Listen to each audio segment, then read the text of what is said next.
little effort coming from Malonzo. Shades of wasn't able to knock in one shot. Legit kicks with it. RJ Barrientos at JB Malonzo mga tol. So gaya nga ng sinabi ko sa nakaraang video natin na pag umidit tong dalawang to, talagang mahirap pigilan ang Barangay Ginebra mga tol. So si Jamie Malonzo nakapagtala ng 20 points, 7 rebounds, 2 assists, 2 blocks, at samahan mo pa yan ng 3 steals. At si RJ Barrientos naman nakapagtala ng 24 big points, 9 rebounds, at 8 assists. Almost triple-double yung ginawa ni RJ Barrientos dito mga tol. Sa ganda ng nilalaro ng dalawang to at bilis ng laruan ng Barangay Ginebra, kung mapapanood mo yung buong game, halos napagod talaga nila si Junmar Fajardo dito. Siguro yung pinaka-gameplay talaga ng Barangay Ginebra dito is pagudin si Junmar Fajardo. At syempre, mabilis ang game para din di makapeso sa ilalim si Junmar Fajardo. Good plan para kay Coach Tim Cone.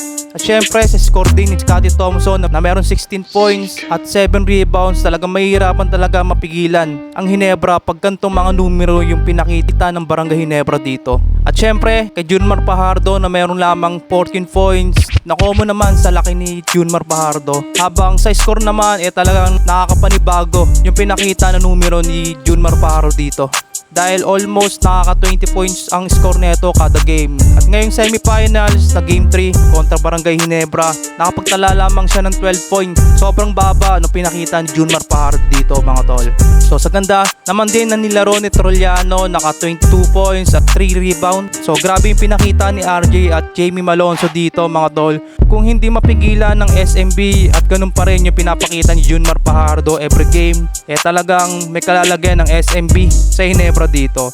Sa inyong pananaw mga tol, maka-all-to kaya ang SMB sa semifinals kontra Barangay Ginebra o makaisa pa ulit ang Barangay Ginebra o tapusin na ang sere dito mga tol. So komento nyo na lang dyan sa baba